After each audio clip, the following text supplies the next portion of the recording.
Bismillahirrahmanirrahim. Assalamualaikum warahmatullahi wabarakatuh. Hamba Allah yang berbahagia.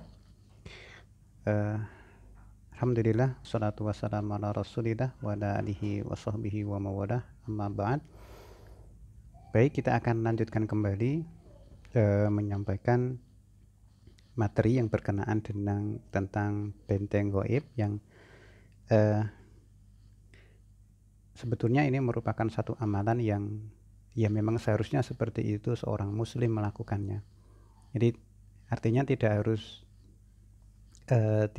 terkena gangguan jin dulu baru kemudian kita beramal seperti ini gitu. Tetapi ya memang secara defaultnya ya memang secara seharusnya ya seorang muslim yang baik itu melakukan amalan-amalan seperti ini gitu. Oleh karena itu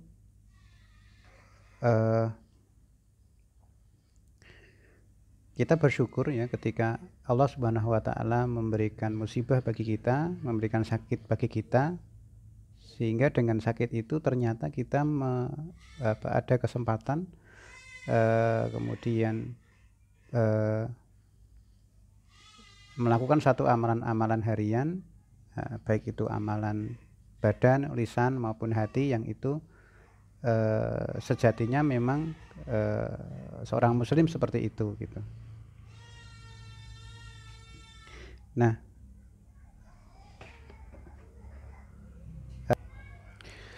ya, jadi intinya semua musibah itu perlu kita syukuri karena sebenarnya itu mewujud dari cinta Allah kepada kita sehingga kita kembali kepada Allah Subhanahu wa taala dengan segala amal ibadah kita. Nah, disitulah kemudian kita bersyukur ya Allah memberikan musibah kepada kita sehingga kita bisa kembali kepada Allah Subhanahu wa taala. Jangan-jangan kalau Allah tidak memberikan musibah, kita semakin jauh dari Allah Subhanahu wa taala. Maka Allah itu paling tahu bagaimana keadaan kita. Ya. Bersyukurlah kalau kemudian kita masih diberikan musibah oleh Allah Subhanahu wa taala. Itu tandanya bahwa kita ya dikehendaki menjadi baik oleh Allah Subhanahu wa taala. Nah, benteng gaib yang kedua yang disampaikan oleh Syekh Wahid adalah melakukan ibadah karena Allah semata. Iya. Sederhananya dalam satu definisi, ibadah adalah suatu istilah yang mencakup segala hal yang dicintai dan diridhoi oleh Allah Subhanahu wa taala. Baik berupa perkataan maupun perbuatan, baik itu lahir maupun batin. Ya. Saya ulangi. Ibadah merupakan satu istilah yang mencakup segala hal apapun ya yang keluar dari tubuh manusia yang hal itu dicintai dan diridhoi oleh Allah Subhanahu wa taala. Dari definisi itu tentunya untuk mengidentifikasi apakah suatu amalan ibadah atau tidak itu bisa kita menggunakan beberapa kriteria atau salah satu dari ketiganya. Pertama itu ibadah itu atau amalan itu dicintai oleh Allah, kemudian diperintahkan baik itu dari Al-Quran maupun Sunnah. Yang ketiga, ketika manusia melakukan amalan ibadah itu Allah memuji mereka. Ya. Nah dari tiga hal itu kita bisa menentukan kalau amalan itu suatu bentuk ibadah. Ya, jadi ibadah itu tidak terhenti pada sholat, puasa, zakat, dan haji seperti itu. Jadi tidak terbatas pada itu.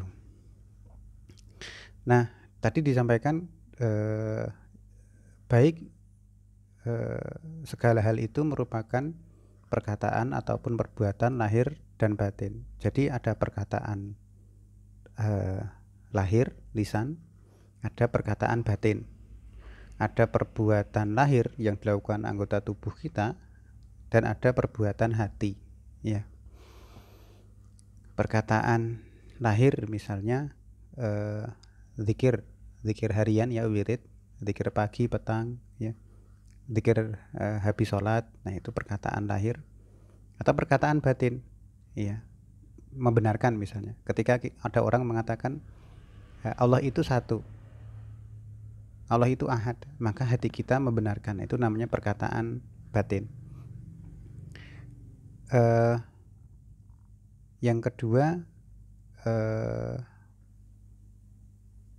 perbuatan lahir dan perbuatan batin ya. Perbuatan lahir seperti misalnya sholat ya, bersedekah ya, berzakat, itu perbuatan lahir ya. Membantu orang ya, haji ya, puasa, ruku, sujud, itu perbuatan lahir. Adapun perbuatan batin misalnya takut ya, cinta, tawakal, kemudian sabar. Nah itu contoh-contoh perbuatan batin. Nah itu bentuknya ibadah, jadi sangat luas ya. Nah ibadah itu semuanya itu hanya untuk Allah semata. Allah berfirman, wa annal masajida lillahi fala tad'u ma'allahi ahada. Dan masjid-masjid itu, dan bahwasanya masjid-masjid itu adalah kepunyaan Allah, maka janganlah kamu berdoa atau menyeru kepada selain Allah. Itu dalilnya ya. Nah itu bisa teman-teman temukan dalam satu buku kecil dan sangat berharga. Ini bukunya Ushulus Salasah atau 3 landasan pokok iya. Nah disinilah nanti akan teman-teman temukan jenis-jenis ibadah yang itu kita tujukan hanya kepada Allah Subhanahu wa Ta'ala ya. Ya, nah di sini disebutkan beberapa macam ibadah yang itu hanya ditujukan kepada Allah Subhanahu wa Ta'ala. Sementara surat yang saya sampaikan tadi adalah di surat Al-Jin ayat 18 ya. Wa anal masajida lillahi fala tad'u ma'allahi ahada. Sesungguhnya masjid-masjid itu kepunyaan Allah, maka jangan kalian menyembah seorang pun di samping menyembah Allah. Nah, apa saja bentuk ibadah-ibadah itu? Di sini disebutkan beberapa, kita sampaikan doa, khauf atau takut, kemudian roja atau harap, lalu tawakal ya, rohbah ya, ada rohbah, ada rohbah, kemudian khusyuk, khasyah, inabah, isti'anah, isti'adzah, istighosah, menyembelih hewan kurban, nazar ya. Nah ini contoh-contoh ibadah yang disampaikan dalam kutaib atau kitab kecil ini ya. Dan di sini disampaikan secara sederhana ya, mungkin teman-teman perlu mendapatkan penjelasannya di beberapa pengajian ya. Kita lihat salah satunya, kita mulai dari doa ya. Allah berfirman di surat Ghafir ayat 60. Surat Ghafir itu surat Mukmin ya. Wa qala rabbukum ud'uni astajib lakum innal ladzina yastakbiruna an ibadati sayadkhuluna jahannama dakhirin. Rabb kalian berkata, berdoalah kepadaku, niscaya akan kukabulkan. Di sini Allah mengatakan, ud'uni, berdoalah kepadaku, bukan kepada nabi, bukan kepada malaikat, bukan kepada wali. Jadi mintanya tidak kepada mereka, tapi kepada Allah. Sesungguhnya orang-orang yang menyombongkan diri untuk beribadah kepadaku akan masuk jahanam dalam keadaan terhina. Nah, ini dalil bahwa doa itu wajib kita tujukan hanya kepada Allah Subhanahu wa taala, baik itu doa ibadah maupun doa masalah. Doa ibadah itu segala ketaatan yang kita lakukan kepada Allah, misalkan puasa, zakat, haji, kemudian doa mau masuk kamar mandi, doa mau bepergian, doa mau makan, itu doa ibadah, sifatnya seperti itu. Kalau doa masalah itu kita mengangkat tangan ya, menengadahkan tangan, kemudian kita meminta sesuatu untuk dihilangkan madorot atau didatangkan manfaat. Nah, itu namanya doa masalah. Ya, permohonan kita kepada Allah agar dihilangkan kerusakan, sakit dari diri kita dan didatangkan kemanfaatan. Nah, itu namanya doa masalah. Nah, baik doa ibadah maupun doa masalah kita harus tujukan hanya kepada Allah Subhanahu wa taala.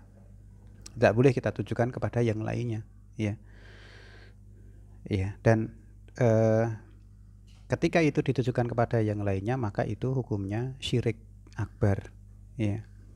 Contoh, kalau kita berdoa kepada kuburan, kepada wali yang sudah mati, kepada orang yang tidak berkomunikasi secara langsung, ya, misalnya kita di satu kota, saya di Yogyakarta, kemudian orang tua saya di Jakarta misalnya, kemudian saya mengatakan, wahai ibuku, beri saya pulsa. Nah, itu ada satu permintaan pada orang yang tidak berkomunikasi secara langsung, sehingga itu termasuk doa yang ditujukan kepada selain Allah. Maka hukumnya adalah syirik akbar, ya.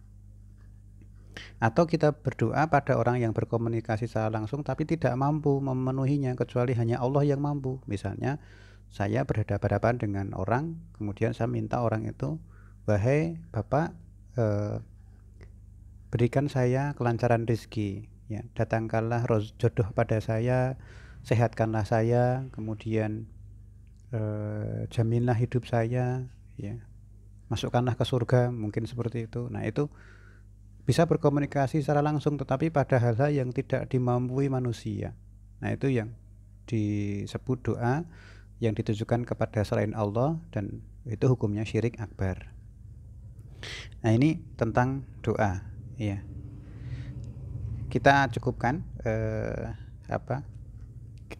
paparan kita untuk benteng gaib yang kedua ini. Pada pertemuan selanjutnya nanti akan kita rinci kembali ibadah-ibadah yang nanti bisa kita amalkan, dan itu wajib ditujukan kepada Allah semata. Barakallahu fikum wa sallallahu ala nabiyina Muhammad wa ala alihi washabihi wasallim. Assalamualaikum warahmatullahi wabarakatuh.